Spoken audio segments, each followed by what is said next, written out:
మా regional manager ఒక ఆయనకి స్విస్ బ్యాంక్లో అకౌంట్ ఉందని తెలిసింది నాకు. సో అది నిజమో కాదో కూడా తెలీదు. కానీ ఆ విషయం తెలియగానే నాకు స్విస్ బ్యాంక్ గురించి తెలుసుకోవాలనిపించింది. అందుకని కొంచెం రీసెర్చ్ చేశాను. అయితే స్విస్ బ్యాంక్ అనేది సింగిల్ బ్యాంక్ కాదు, మన రిజర్వ్ బ్యాంక్ ఆఫ్ ఇండియా లాగా. అది స్విట్జర్లాండ్లో ఉన్న అన్ని బ్యాంక్స్ని స్విస్ బ్యాంక్ అనే అంటారట. సో వాటి స్పెషాలిటీ ఏంటి అనేది మనందరికీ తెలుసు. అక్కడ ప్రైవసీ ఎక్కువ ఉంటుంది, మన నేమ్స్ ఎవరికి బయటికి చెప్పరు అని. కాకపోతే ఇక్కడ అన్ఫార్చునేట్ థింగ్ ఏంటంటే, వాళ్ళు ₹1 డిపాజిట్ చేసినా కూడా ప్రతి డిపాజిట్కి వీళ్ళు ఫారిన్ ట్యాక్స్ ఇండివిజువల్స్కి రిపోర్ట్ చేయాలట.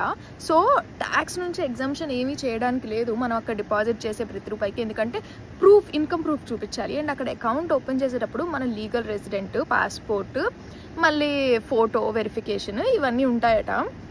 మనం అక్కడ మనీ డిపాజిట్ చేయాలంటే అట్లీస్ట్ 8.5 lakhs మనం డిపాజిట్ చేయాలి ఫస్ట్ అకౌంట్ ఓపెన్ చేయడానికి.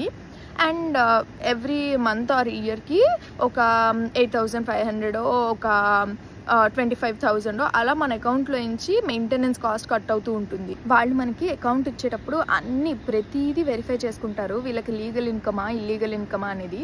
ఏదన్నా చిన్న ఫ్రాడ్ ఉంది అని తెలిసినా కూడా వాళ్ళు మనకి అకౌంట్ ఓపెన్ చేయనివ్వరట.